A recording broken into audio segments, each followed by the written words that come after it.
Hello viewers and welcome back to TOI Auto. And today, as you can see, we have the River Indy with us. Now, in the vast sea of electric scooters in the country, this scooter is hoping to make a new subcategory, which is the utility lifestyle scooter. So let's check out the special proposition of the River Indy and see what it offers.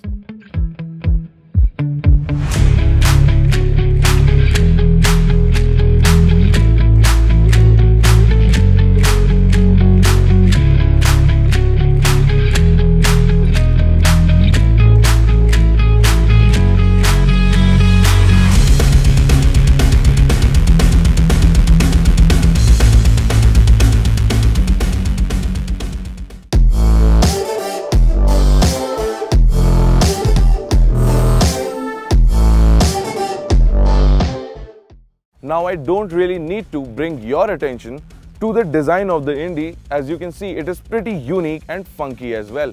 However, at the same time, this is a pretty big scooter, and that is an indication of the utility that it offers to its customers. So let's take a closer look at the Indy and see what all is on offer and what are the unique bits about this electric scooter.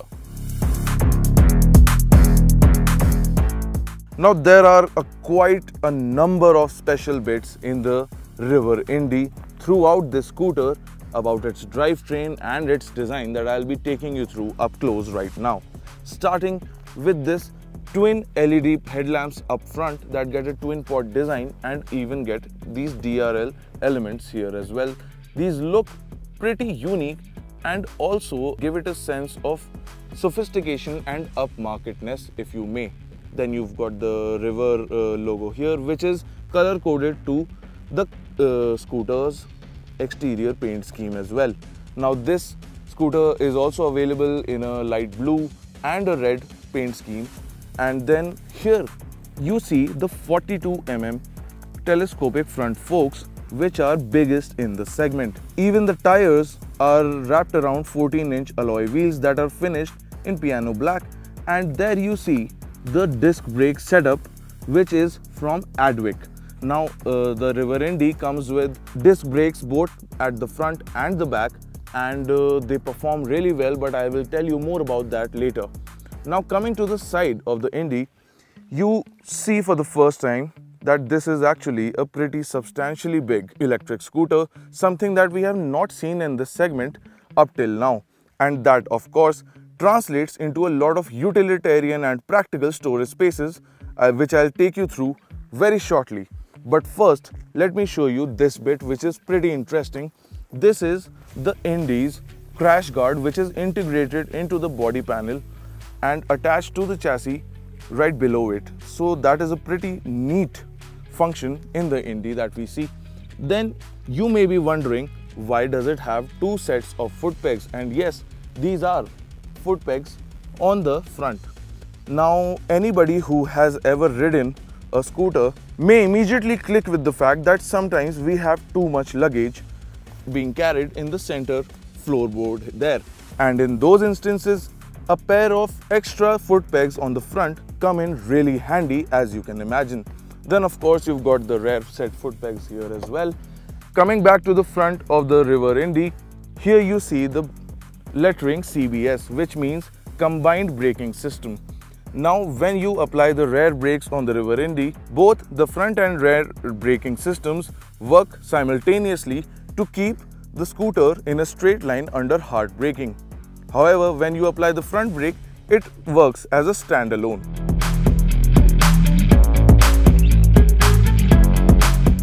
Coming to the rear end of the River Indy, as you can see, the design is pretty bulky and interesting here as well.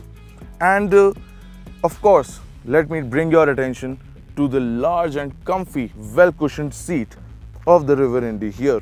Now, as you can see already in the footage, this is a pretty wide and well laid out seat, and I can confirm to you that it offers a lot of comfort. Even the rider's triangle, because of the long and comfortable seat, the front set foot pegs and the upright clip-on style, not really clip-ons but clip-on style handlebars, creates a very comfortable riding posture, something that can be slightly compared to what we see and feel in cruiser motorcycles.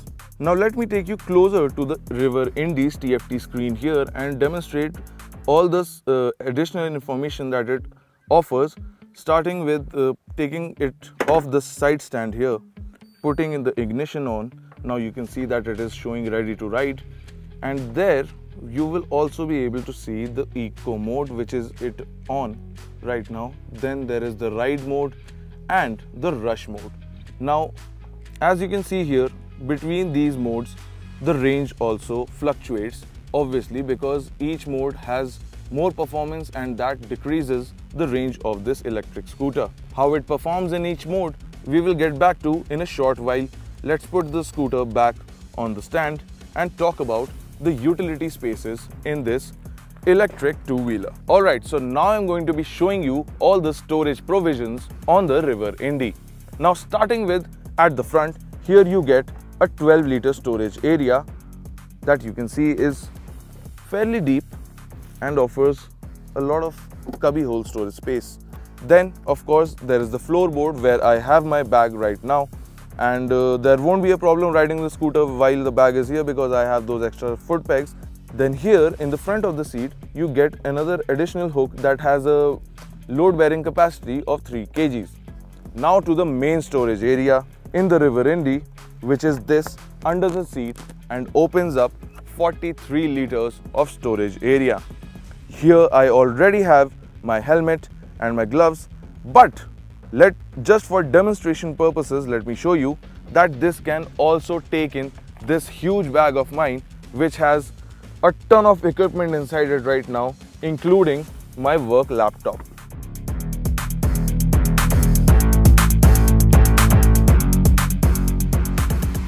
Let's say I'm going to work. I've already kept my bag here. I do not need to carry it on my shoulders. The helmet will obviously go over my head and my gloves will be worn as well. River has also managed and given the attention to detail to give a good light here as well for when you want to store things at night time. So that is a pretty good thing in the River Indy, and the storage speaks for itself, I think. Then you also have these brackets here on either side of the scooter that allow you to attach panniers for extra added storage and other accessories that River Indy is currently working on as well. In other nice to have convenience bits on the River Indy, it also gets 2 USB sockets, one down here under the handlebar and one in the storage area as well. Now that we have a pretty good idea of all the unique bits of the River Indy, let's start our ride of this electric scooter, where I'll quickly take you through the specs first and then also tell you how it all comes together in its real world riding experience. So we started our ride of the River Indy without having any idea of how this hefty looking scooter would perform and handle in the real world. The first noticeable trait was that although the Indy is a big scooter in terms of dimensions, at 140 kg of curb weight, it is a pretty light vehicle to handle when you are not carrying any luggage. The next noticeable thing about this electric scooter was the long and wide seat. It was well cushioned, so we had high hopes from it in terms of comfort over long rides. With these initial thoughts, we started our ride of the River Indy in eco mode. The scooter felt hesitant to pick up pace after 60 kmph, and that pegged us to change over to ride mode, which changed the scooter's characteristics by a big margin. In ride mode, the scooter felt like it had ample thrust and the power only started to taper off post 80 km/h, which was noticeable as by that time we had hit the highway. With the intention of keeping up with traffic, we switched to the rush mode, and this is where the Indy let us experience the outright acceleration that it has. To put it simply, the rush mode is quick enough to give you a proper rush in the city and goes right up till 90 km/h top speed without any hesitation. In terms of specs, the River Indy gets a 4 kWh battery pack, powering a PMSM motor. The setup produces 4.5 kilowatts of continuous power and 6.7 kilowatts of peak power. In terms of its torque figure, the Indy offers 26 Nm of torque and performance and is good to tackle 18 degrees of inclines without much fuss. Now let's take a moment and understand the Indy for what it is. This is a utility lifestyle scooter that is being touted as the perfect blend for buyers in both private and commercial sectors in some ways. That is why it has up to 55 liters of storage space, and that is why gradability needs to be practical too, considering that many may use it to haul considerable amount of cargo on a daily basis. This is also why River engineers have taken a unique approach in how the scooter delivers its power in all three different riding modes. Across Eco, Ride and Rush, the Indy produces its peak torque of 26 Nm right from the get-go and tapers it off post 60 kmph, 80 kmph and tops out at 90 kmph in rush mode. This also correlated with how the scooter performed during our ride and allows the scooter to feel confident even under load of over 200 kgs, which we tested it for. Moving on to the matter of range, while the IDC claimed range of the Indy is 161 km, the company also claims a real-world range figure of 120 km in Eco, 90 km in Ride and 70 km in Rush mode. We are happy to report that the actual claimed range figures correlated with the real-world performance with a minimal difference of 7 to 8 km on the display. Taking into account the brake regeneration in the Indy, we are sure that the true range of the Indy holds no surprises for its users. Now in terms of handling, the River Indy was not exactly what we expected. For a big scooter that is expected to carry heavy loads, the River Indy's suspension setup felt stiff over speed breakers, potholes and uneven surfaces. It gets the segment's widest 42 mm telescopic front forks and dual spring setup with hydraulic dampers at the rear. River engineers had told us that for the production version, they decided to go with gas-charged suspension setups both for the front and back, and that could be the reason behind the stiffness under light load. When we were hauling 200 kg load including rider on the Indy, the suspension did seem perceivably more compliant. Then there are the 14-inch alloy wheels that get a wide 110 by 70 section profile on the front and 120 by 70 section profile at the rear. However, we would like to revisit the Indy's suspension characteristics during a more comprehensive ride at a later time. Coming to the Indy's braking setup, combined with the adaptive regeneration, the dual disc braking system from Ather felt really sharp. This was mainly because the Indy gets a combined braking system. However, the front brake can be operated as a standalone and feels very wooden on its own. The front unit gets a 240 mm disc with a triple piston hydraulic unit, and the rear gets a 200 mm disc with a single piston hydraulic unit.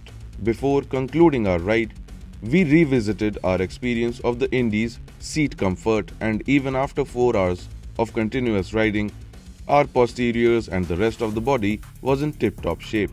The wide and long seat allows the rider to find a comfortable riding posture and stay there for long periods. A seat height of 770 mm does not require an average-sized rider to strategize their stops, and the overall experience could be compared to that of a comfortable cruiser bike if need be. To answer if the River Indy is really an SUV of scooters, then in fundamental it actually is. It is a trendy looking scooter which is big on size and storage. The styling of the Indy is certainly more butch and utilitarian than the other offerings in this segment. The 160 mm ground clearance did not top out during our testing, and the conveniently placed storage provisions offer a sense of practicality that one will get used to very fast. However, the Indy still needs to reach its customers, and it remains to be seen how they respond to it. With over 1.5 lakh kilometers of testing under the belt, River engineers are pretty confident on their product's durability. Well friends, there it is. An all-new electric scooter from an all-new startup. Till now in this video, we have learnt that the River Indy is a pretty funky looking scooter which also offers a lot of practicality. It is also a capable rider across different terrains and even at up to 18 degrees of gradability inclines. Then there are the convenience features that are spread across the scooter as well. However, we still have to acknowledge the fact that River is a brand new startup and the Indy is still in its pre-production stage. Pre-bookings for this scooter are currently live and it currently has a price tag of Rs 1.25 lakh for the first few customers. It is not sure if River will diversify the Indy into several other variants as of now.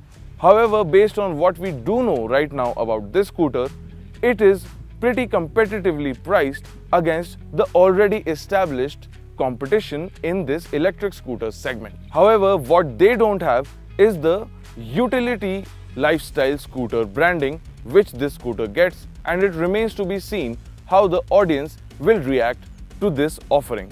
Overall, in my opinion, the River Indy is a very good example of what electric scooters can be apart from what we have seen up till now. What remains to be seen is how well the audience will react to the scooter and if it will be a success once it is launched.